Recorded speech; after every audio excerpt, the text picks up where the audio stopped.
Well, hey everyone, welcome to another episode of the Heromakers Podcast.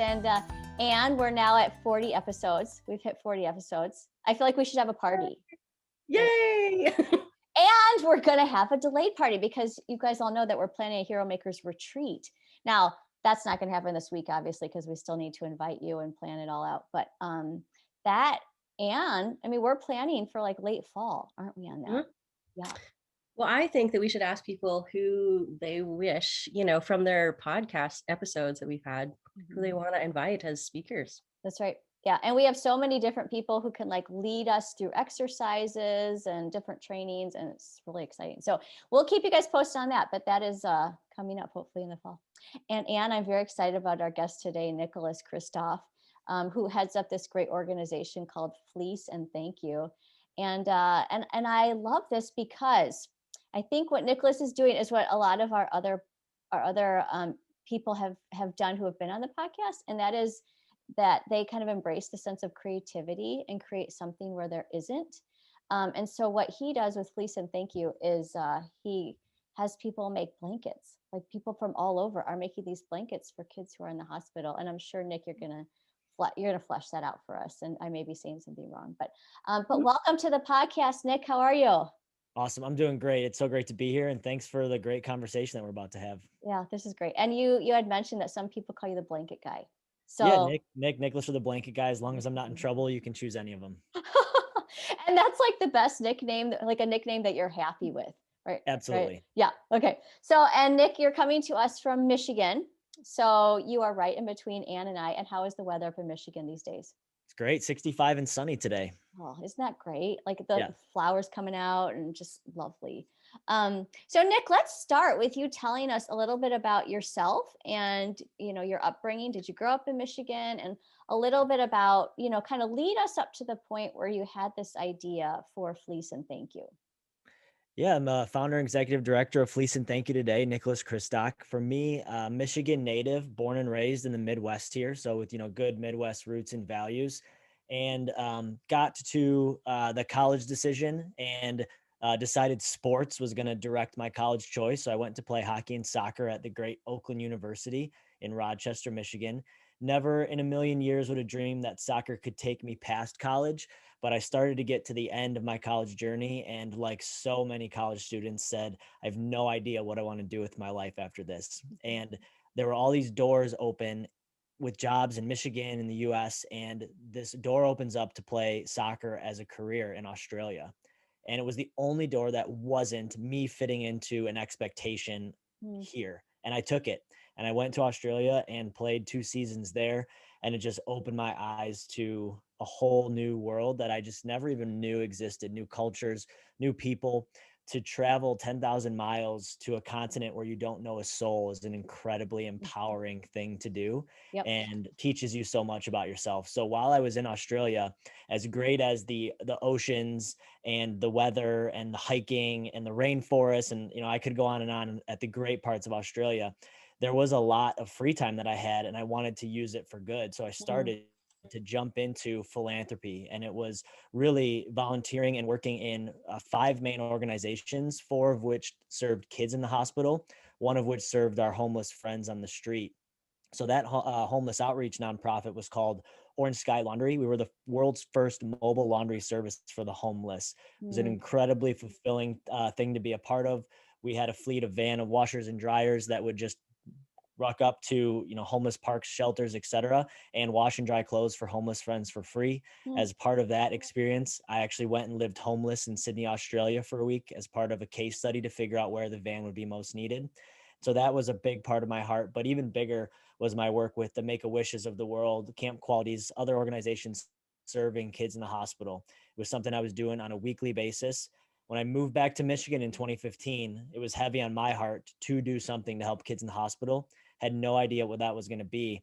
And then I got this really crazy text message from my twin sister when I landed in Michigan in 2015 that kicked off what has become my life's work. And so I'll kind of bookmark it there with a little cliffhanger and pass it back to you, Lori. Okay. So did you, what was your degree in when you were in college? Did it have anything to do with business or entrepreneurship or anything like that?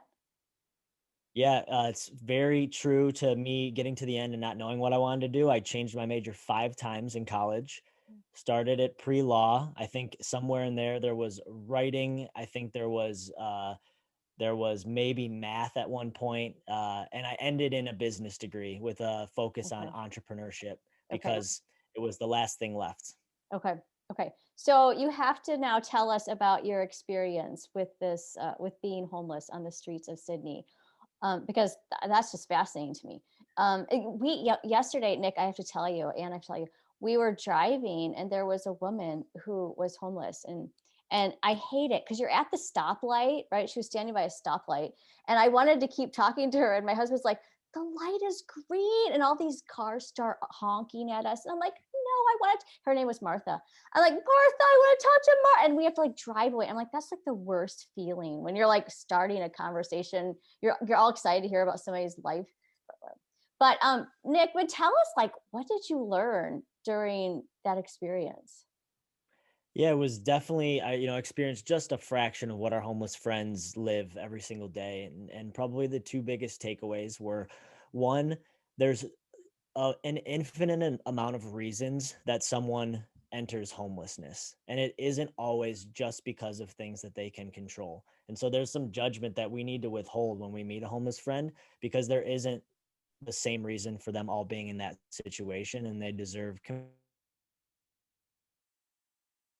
and the benefit. And then secondly, the power of someone just paying attention to me was something that hit me so hard in just a few short days. I could not have imagined how degrading it felt to be sitting on a bench looking, I'm smelling, for someone to turn a corner, see that I'm, and then to phone. And I know that they're just looking at like their lock screen, right? Because I have a phone. I understand that when you pull the phone out of your pocket, it's just Mm, right at your clock, right?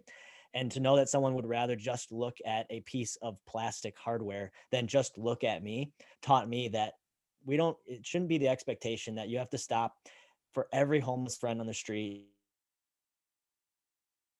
give them all the money, life changing conversation. But an expectation I believe we should have on that is look, smile, and say hello every single time. And I promise you that that'll be worth more than any dollar you can give them in that moment for a lot of our friends in the street. hmm. Well, I think that's, I mean, it's recognizing people's humanity too, right? Like it's like that's part of what we're called to do, is just like notice other people as people, who are, made in the image of God, and they're worthy of our attention and our listening ear and all that. So, it sounds, Nick, though, like you have a pretty big um, understanding and worldview that is kind of embraces compassion and caring for other people. So I'm wondering, like, did you grow up with that? Was that part of in your family? You were raised like that, or where did that come from? Do you think, was it more experiential? Yeah, it was probably a good combination of both. I think, Midwest roots and values, definitely, like I mentioned earlier. And then, my family always taught me the importance of service. And then I think it's a third combination of really just, I've found my purpose and my fit. And if my purpose was to be a computer programmer, you would find me behind a computer programming and coding all day long. It just so happens that my wiring means like I love and am passionate about helping people, connecting Yeah. someone to what their solution is and helping them get there and helping them figure it out in the first place. And that, comes through in the philanthropic sector. So selfishly, that's where I am, because it's what I'm wired to do. Okay. Yeah. Okay. So tell us then about Fleece and Thank You, and where the idea came from, and yeah, walk us into that. Yeah.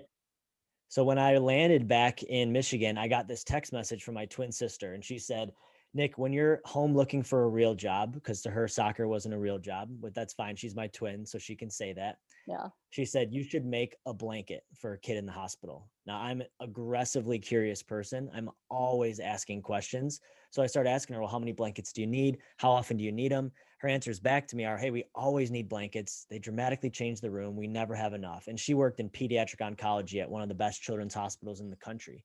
Mm. I was scratching my head that one of the best children's hospitals around wouldn't have enough of something that they need. Mm, So I picked up the phone that day. I called every other hospital in Michigan Wow. and asked them the same questions. I said, how many blankets do you need? How often do you need them? And every single response back to me was, we always need blankets. They dramatically change the room. We never have enough. And that was when the idea for Fleece and Thank You began. I just said, hey, this isn't rocket science and I don't know what I'm supposed to do with my life, but I know I can start this. Let's just figure out how many kids get sick in the state of Michigan. Let's make enough blankets for every single kid. Even more than just the color and the comfort, I knew how badly kids needed the connection, because working with kids firsthand, I saw that Chloe goes into the hospital and for the first week or two, friends and family call, visit, and message. But then a lot of us, we just go back to our routine and we wake up, go to work, work out, eat dinner. I forgot to call Chloe today. Maybe I'll call her tomorrow. And Chloe's still inside that room, feeling like the outside world's forgotten about her. So we said, well, what if with every single blanket could be a video message? What if Lori could make a blanket and a video that could travel to Chloe in the hospital? And what if Chloe could send a message back to Lori? And so we developed our own video software that allowed that to happen.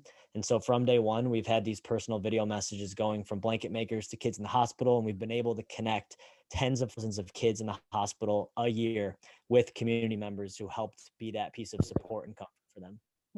Okay. That is beautiful. Thank you. Thanks so much for what you're doing. I love this. So I had a mentor who actually made quilts. She's a quilter. And Incredible. she actually describes the beauty of quilting. So I'm like, well, what is attractive to you about actually making a quilt? And she's like, well, it's a way to express herself and creativity and art, but it's something you can wrap yourself in and feel comfort and warmth. And I think that's incredible. And I think that's what you're doing too. Yeah, a lot of our families, they say, you know, similar to what you just said, we've had a mother say this, that the blanket is a vessel. For them, it's a vessel that they get to laugh around. They get to all hug around, that they'll cry into, that they'll laugh into. The child, if they're able to make it out of treatment, they'll have that blanket for forever. If for some reason they're not, the family will always have that blanket to hug and to hold. And so it really does carry so much with it. It's powerful. Hey, can I ask, so you're back in 2015. Your sister's pretty smart person. She is.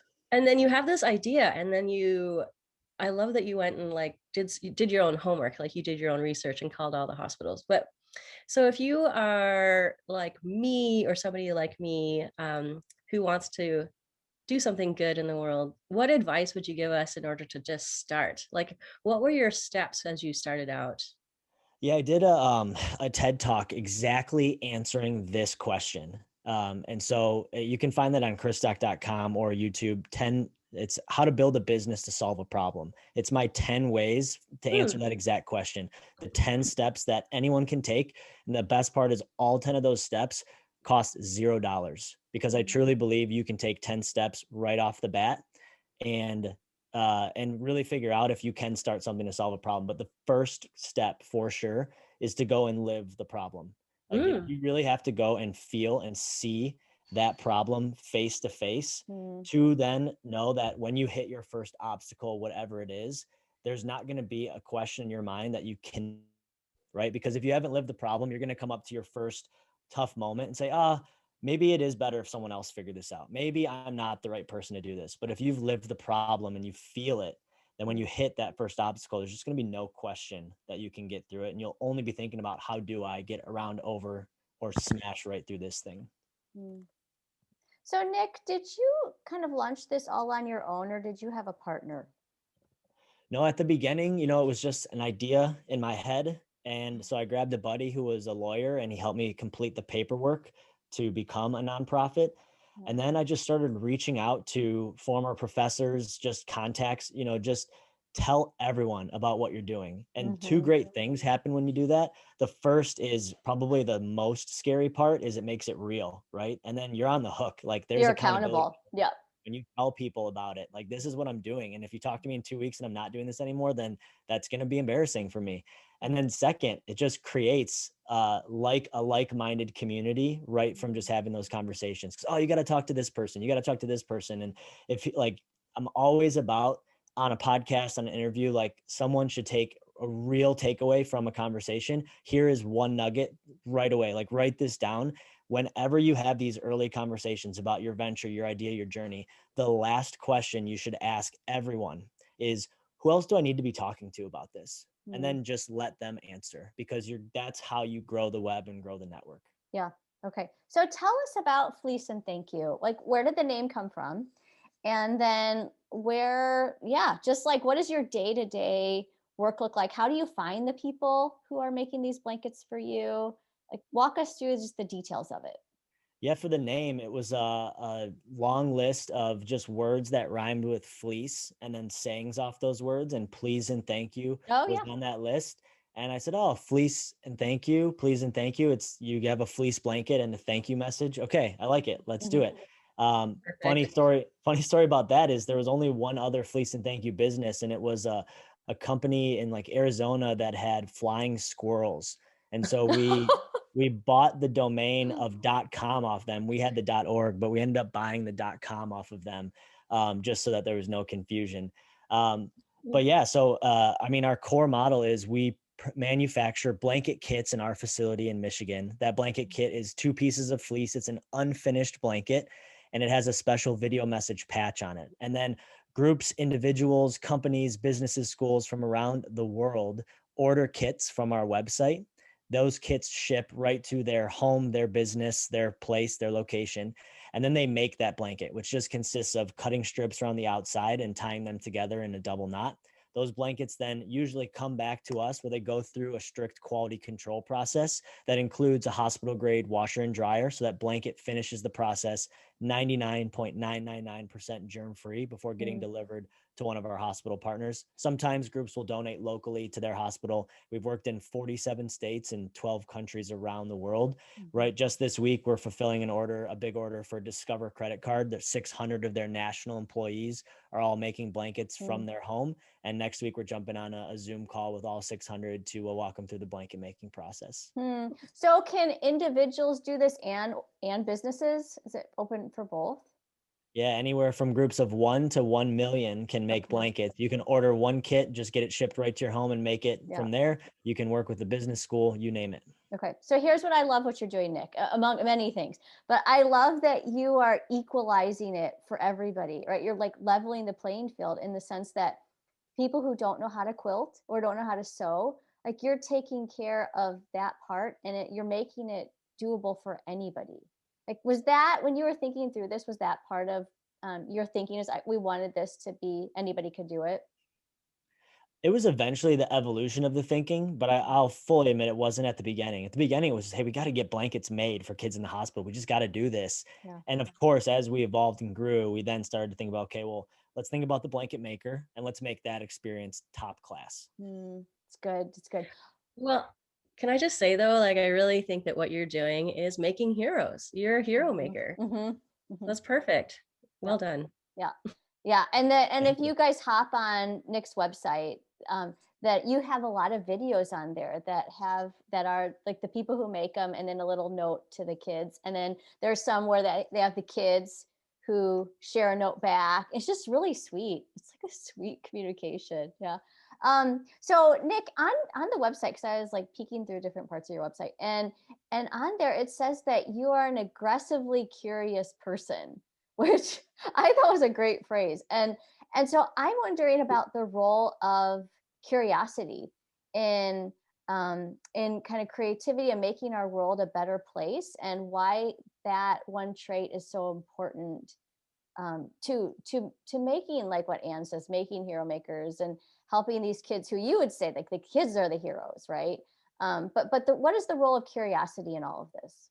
Yeah, I love this question. I've been so looking forward to talking about this, because I often ask people, if I gave you a year of a fully funded Netflix documentary, what would you go make a documentary on? And I think you can really learn something about someone if you ask that question. For me, I would take that year and do a documentary on the power of curiosity, we all are born in a certain place, raised by a certain family, and we all have our own box, right? For better or for worse, it's our box, our culture, our values, what we've been exposed to, what we haven't been exposed to. Questions open doors that take you outside of that box. And if you don't ask questions, lots of questions at a wildly rapid pace, you're not going to open enough doors to just grow as fast as you possibly can. I think that we as human beings do not ask enough questions in general about everything that we see and everyone that we meet.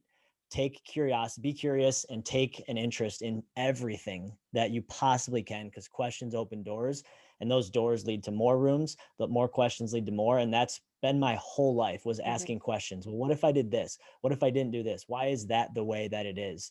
Wildly passionate about that. I think it's great. And it reminds me of little kids too, right? When you say like, well, the sky is blue. Why? Why is the sky blue? Because, and then you start talking about like the color patterns, the spectrum. Why? What? You know, there's like this ongoing sense of like, why?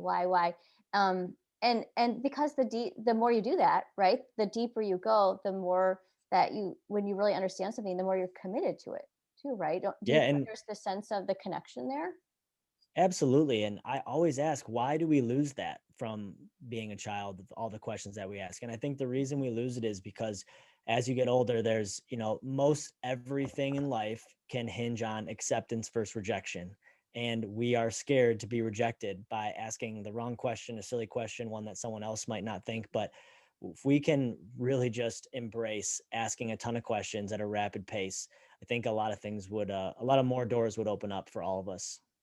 Mm-hmm. I just want to say that I don't know if you're familiar with the Enneagram, but I'm not. It was really opened up how I'm motivated. We're all like driven by different things, and I'm a 6, so there's like numbers. We can talk later. It's a personality test. Yeah, it's basically okay. Yeah. So everybody's one number, and I'm a 6, and there's different names for a 6, and one of them is called a questioner. So I am with you. But I love it, because then you're just so curious, but I think it makes you less lonely, because then you're just really connecting with real people and really digging into their lives and what makes them tick, or what makes the world tick. So I just wanted to know, how has that impacted you and your heart and your mind? Yeah, I mean, I think to one of the steps, like the 10th step in that talk of how to build a business to solve a problem is don't be afraid to be changed by what you find. And so much about life teaches us and preaches to us to be guarded, closed off, protect yourself.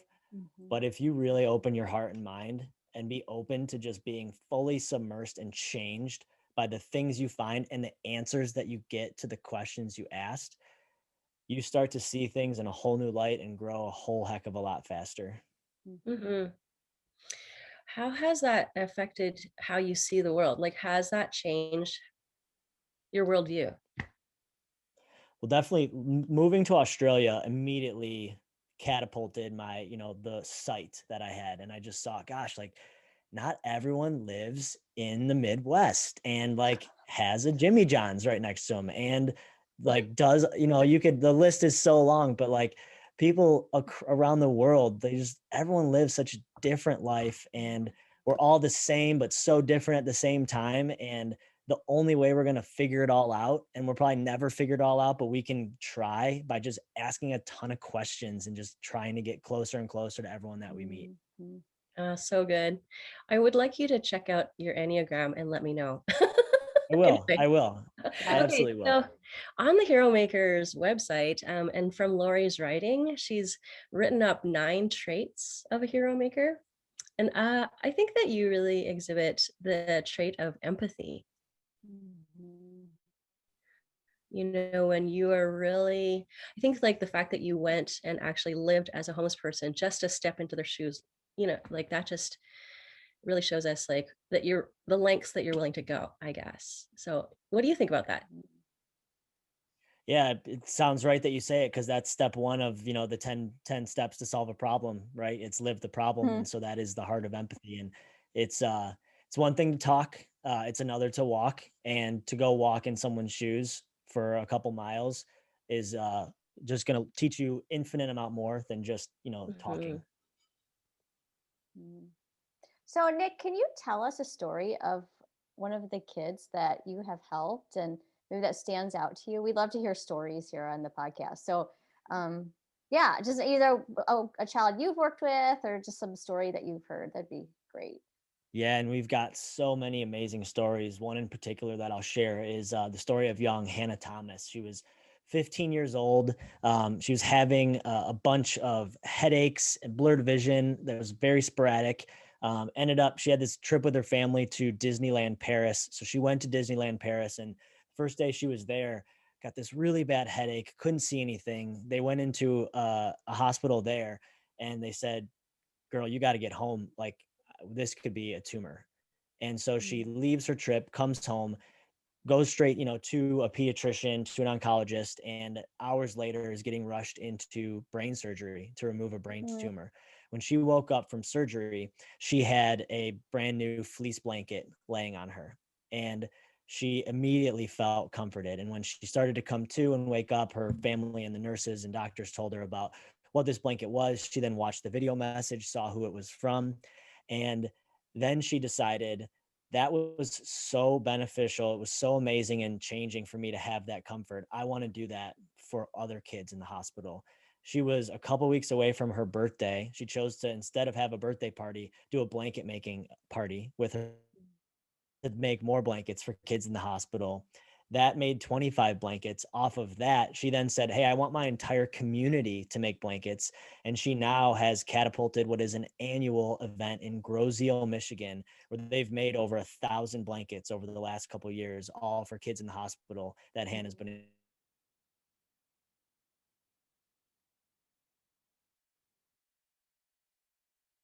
pay forward. You know about Indigenous peoples, they have a thing that they call a blanket ceremony.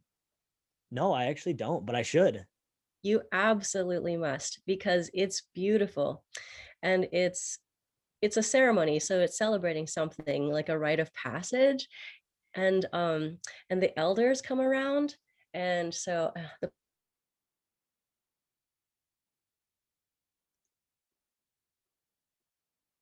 they give doctoral students that were getting their PhDs, and so the elders came around and they gave them a blessing, and then they wrapped the person with a blanket, and it was so incredible. I felt really honored to be part of something like that. Yeah, that is so cool. I will have to look that up because I feel like I need to be the subject matter expert on all things blankets, Yeah. and I didn't know about that one, so I'm definitely going to look that up.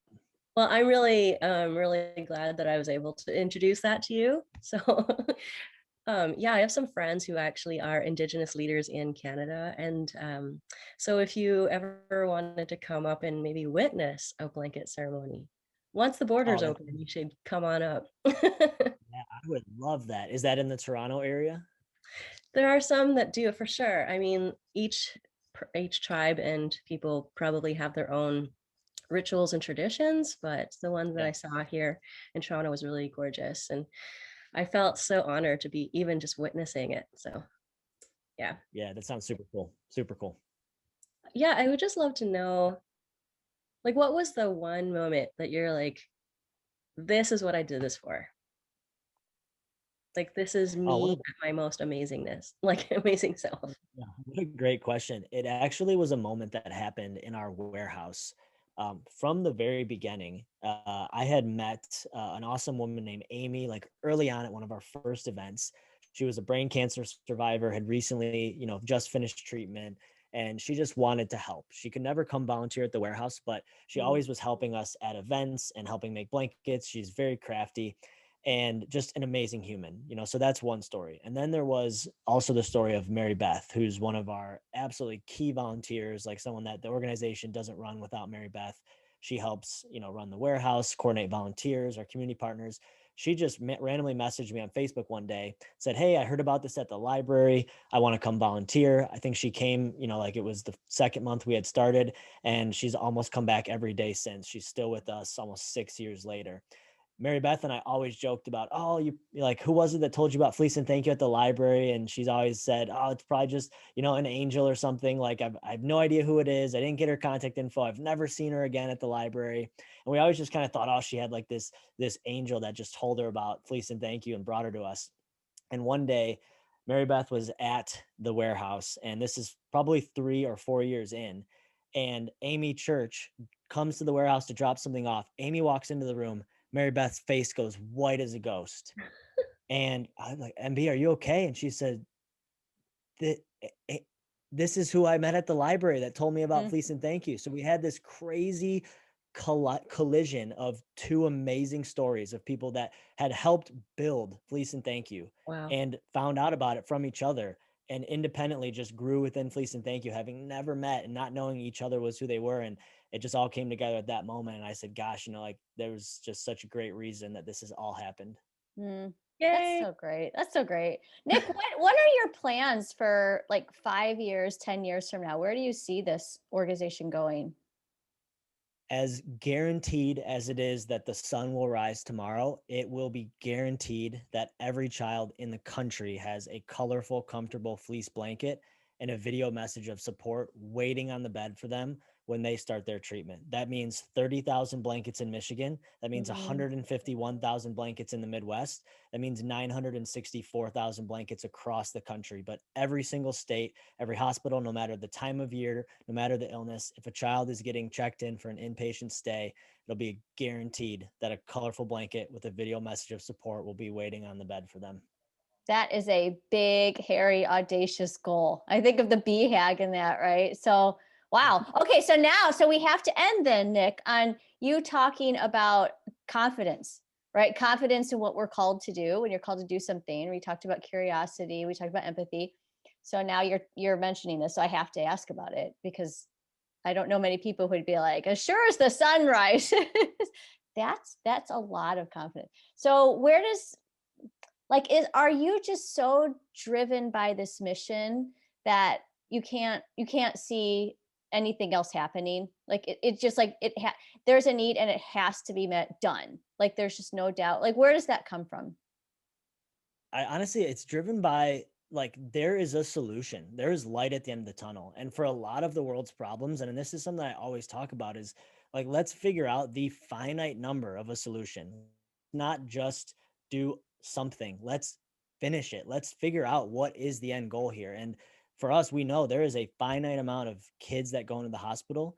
And I believe that like knowing that number and messaging that and pushing for that is a reason we've had such tremendous growth in just a couple years at Fleece and Thank You, because people love to know the destination. And it'd be one thing if I just said, hey, Lori and Ann, do you want to go for a run with me today? The first thing you'd ask was, well, how far are we going? Right? I don't know. We're just going to run until we're done running. But if I said, hey, Lori and Ann, do you want to go for a 5-mile run with me? Like there's an end line, a goal. You might say, yeah, absolutely. I'm up for that challenge. And so I really think it's just like knowing the end goal and just hustling and pushing towards it. It's such a worthy one. There's so many people that want to be involved. And when they learn that there's light at the end of the tunnel, they say, okay, let's just push and get other people on board. And let's get to 30, let's get to 151,000, let's get to 964,000. Yeah. Kind of having the shorter goals too. It's not just, so it's not overwhelming, but, and Nick, I like you. And did you notice that he mentioned running? I did. And this is a continual joke that we talk to people who run. I don't know why. It just happens sometimes deliberately, sometimes not. Well, I run too, but short distances, like sprinting. Yeah. We've had quite a few runners. So I love that you mentioned But I love it. So Nick, where can people find you on the internet and on social media? Yeah, best place is fleeceandthankyou.org. That's fleece with an F, Fleece, and thankyou.org. It's got all the ways to get involved. It's got our socials there. You can order a kit, have it shipped right to your home, book an event with your group, get involved anyway from wherever you are in the country or world. Yeah, I think this is great. And I plan to do it. I plan to like get some friends together and we're going to do it. But, and I hope you guys hear this. Like, this is a very simple, easy, great way to change somebody's life and to really impact a child who needs a little bit of love. I mean, especially now, right, Nick, because you can't get into hospitals because of COVID. So right. there's just more isolation. So Yeah, changing a life. Like there's cliches out there of, oh, I changed someone's life, but I promise you there are few easier ways to actually do that, because so often a family will say back to us, this was the darkest day of our entire life. And when we walked into that room and we saw that blanket on the bed and watched that video, it was the first reason that we've had all day to know that we could have some hope, that we were going to be okay, and that we could get through this, because there were people out there supporting us. And Yeah. you have a chance to do that just by making a blanket for 15 minutes. Yeah. I Well, would love for all of our listeners all of our amazing listeners to go and make a blanket. yep. That'd be amazing. Yeah, we need to all do that. And it reminds me too, Nick, of just like the importance of tangible items, like tangible, something you can hold in your hands, and how we're very tactile people.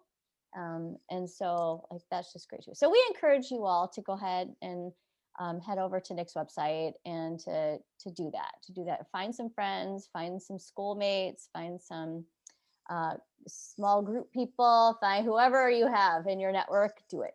And we hope you guys enjoyed this episode and that you were inspired. And Nick, thanks for being on with us, and keep going with the great work and the great vision. Like, I don't see your vision dying. So I'm just going to say we're cheering you on from this end.